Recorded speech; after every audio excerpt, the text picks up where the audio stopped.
युद्धजन्य परिस्थितीमुळे गॅस सिलेंडरचा पुरवठा विस्कळीत झालाय। परिणामी नागरिकांकडून गॅस सिलेंडरला पर्याय म्हणून पुन्हा चुलीला पसंती दिली जाते। त्यामुळे बाजारात लाकूड आणि कोळशाची मागणी वाढली आहे। सध्या कोळशाचे दर दुपटीने वाढले असून बीडच्या बाजारात कोळसा 40 ते 50 रुपये प्रति किलो दराने मिळू लागलाय। दर 3 रुपये प्रति किलो दराने मिळणारे लाकूड 6 रुपये दराने मिळतंय। व्यावसायिक सिलेंडर मिळत नसल्याने छोट्या व्यावसायिकांनी कोळशाच्या शेगडीला पसंती दिली आहे आणि त्यामुळे व्यावसायिक आणि नागरिकांकडून कोळशाची खरेदी मोठ्या प्रमाणावर सुरू आहे। आढावा घेतलाय आमच्या प्रतिनिधींनी, पाहूया।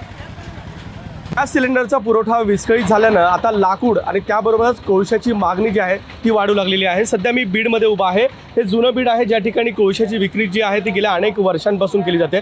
खरं तर कोळशाला फारशी मागणी नव्हती जेव्हापासून गॅसचा वापर जो आहे तो वाढलेला होता, परंतु आता पुन्हा एकदा या कोळशाला चांगले दिवस आलेत असं म्हटलं तर वावगं ठरणार नाही आहे, कारण की मागील काही दिवसांमध्ये आता कोळशाची मागणी जी आहे ती वाढू लागलेली आहे। त्याबरोबरच लाकूड जे आहे त्याचं देखील मागणी, कारण की आता जो स्वयंपाक आत्ता गॅसवरती होत होता तो आता चुलीवरती होऊ लागला आणि त्यामुळेच आता व्यवसाय त्यांच्या माध्यमातून आता कोळशाला पसंती दिली जाते। माझं चहाचे हॉटेल आहे। चहाच्या हॉटेलसाठी सध्या गॅस बंद असल्यामुळं की मला कोळशाची जरूरत पडते, त्याच्यामुळे मी कोळसा घेऊन चाललो आहे। काय वापर कशा पद्धतीने असतो? वापर सध्या चिगडीचा चहा बनवण्यासाठी, आणि कोळशाचा वापर म्हणजे जास्त वेळ ते जळतो आणि जास्त वेळ हे राहतो त्याच्यामध्ये। कॅमेरामॅन प्रमोद जोशीसह विकास माने, ABP माझा, बीड।